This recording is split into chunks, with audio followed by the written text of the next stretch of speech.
तो स्टूडेंट आगे कर लेते हैं और फिजिकल प्रॉपर्टीज ईथर की। तो फिजिकल प्रॉपर्टी में सबसे पहले स्ट्रक्चर, हमने जब अल्कोहल फिनोल ईथर वाला चैप्टर स्टार्ट किया था तब हमने स्ट्रक्चर को डिस्कस किया था इनके। तो अगर हम देखें, जो अगर वाटर से कंपेयर करें ईथर को, तो ऑक्सीजन की यहाँ पे हाइब्रिडाइजेशन क्या है, sp3 है। सेम जो यहाँ पे ईथर है इसमें भी ऑक्सीजन जो है वो sp3 हाइब्रिडाइज्ड है। And out of 4 hybrid orbital, 2 are used to form sigma bond with hydrogen or with alkyl group, and the remaining 2 contain lone pair of electron. So ethers have bent structure like that of alcohol. पर अगर हम compare करें इनका bond angle, तो जो HOH का bond angle होता है वाटर के अंदर दैट इज 104.5 डिग्री, जबकि यहाँ पे बॉन्ड एंगल जो है वो 110 डिग्री। रीजन क्या है, जो ये एल्काइल ग्रुप है इट इज बल्की, और जो बल्की ग्रुप होता है उसमें क्या होगा, रिपल्शन ज्यादा होगी। रिपल्शन ज्यादा होने से बॉन्ड एंगल थोड़ा ज्यादा हो गया। ठीक है, तो ये हो गया जी, तो बेंड स्ट्रक्चर है। अब सेकंड जो प्रॉपर्टी की बात कर ले तो वो है dipole moment. Now due to, एक तो पोलर बॉन्ड है, ये कार्बन और ऑक्सीजन की इलेक्ट्रोनेगेटिविटी डिफरेंस होता है, आपको पता है कि इस तरह से ये पोलर बॉन्ड होती है। So due to polar CO bond and bend structure इन they have definite dipole moment. For example dimethyl ether का डायपोल मोमेंट 1.30 dy है, जबकि डायथाइल ईथर का जो डायपोल मोमेंट है वो 1.18 है। तो क्या होगा, जो बॉन्ड मोमेंट है केमिकल बॉन्डिंग में जब हम पढ़ते हैं ना बॉन्ड मोमेंट, C और CO बॉन्ड का एक ही डायरेक्शन में है, एट द सेम टाइम जो लोन पेयर का तो हमेशा अपोजिट डायरेक्शन में होता है, तो रिजल्टेंट डायपोल मोमेंट एक ही डायरेक्शन में आ गया सबका, इस वजह से इनका they have sufficient dipole moment. बात करते हैं आगे थर्ड प्रॉपर्टी की, और वो है बॉइलिंग पॉइंट। इसको मिटा देते हैं ऊपर वाले को। तो बॉइलिंग पॉइंट में दो बातें हमने ध्यान में रखनी है। पहली बात कि it is lower than isomeric alcohol. ठीक है, जैसे यहां पे ब्यूटेन 1 का बॉइलिंग पॉइंट 390 केल्विन है, और डाइथाइल ईथर का हमारे पास 307 केल्विन है, जबकि दोनों का मॉलिक्यूलर मास तो सेम है। दोनों का मॉलिक्यूलर मास जो है वो 74 है।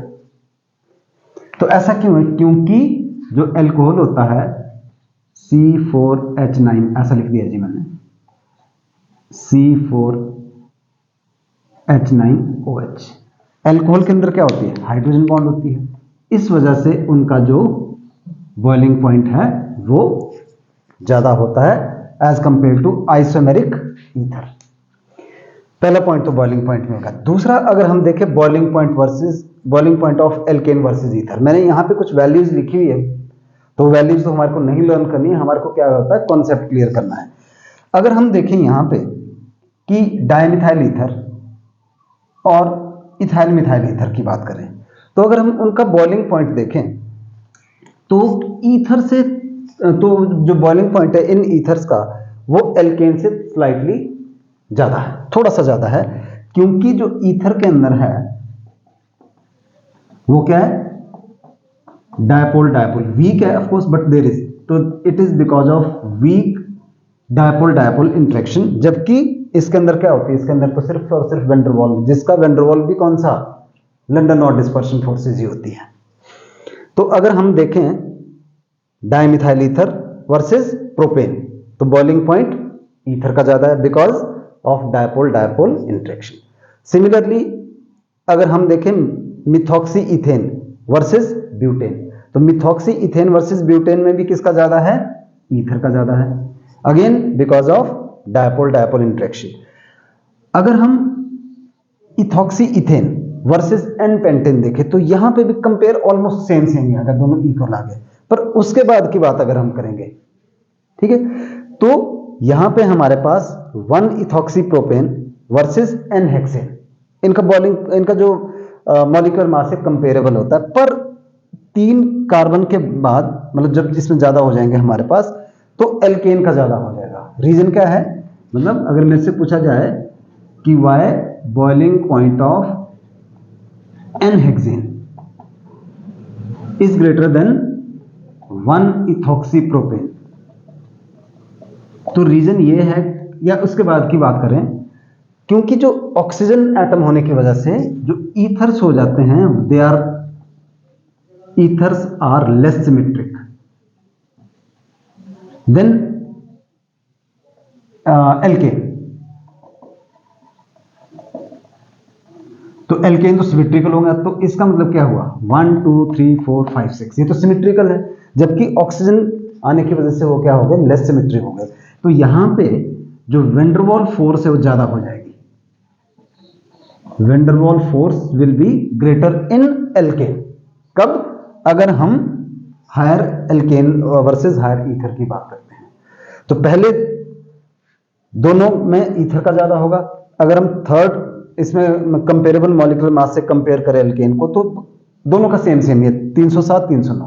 पर उसके बाद क्या हो जाएगा हमारे पास, higher alkane versus higher ether of comparable molecular mass में एल्केन का ज्यादा हो जाएगा, क्योंकि इनकी तो जो स्ट्रक्चर सिमेट्रिकल है, तो वेंडरवॉल फोर्स उसमें ज्यादा हो जाएगी। जबकि ईथर का बेंट स्ट्रक्चर होने की वजह से क्या हो जाएगा, वो अनसिमेट्रिकल हो जाएगा, और डायपोल डायपोल फोर्स उसमें इतनी स्ट्रांग नहीं होगी, क्योंकि जैसे एल्काइल ग्रुप का साइज बढ़ेगा तो डायपोल डायपोल फोर्स वीक हो जाएगी।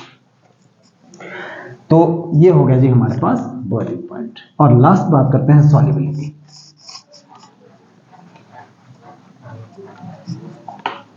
तो ethers up to 3 carbon solubility last.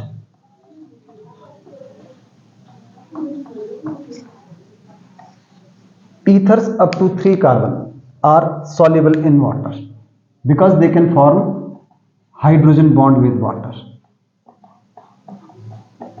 So they are soluble in water as they can form hydrogen bond with water. ऐसे दिखा दिया हमने, ठीक है। तो due to formation of hydrogen bond between ether and water, they are soluble in water, ठीक है। So their solubility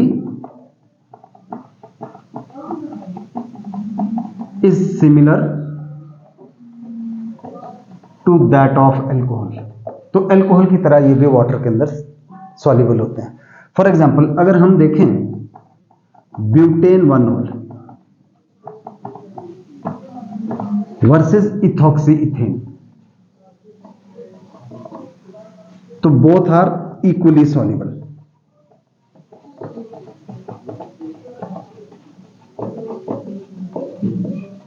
in water, तो दोनों की जो है वो कंपेयर मतलब ऑलमोस्ट सेम एक्सटेंट तक है। एक की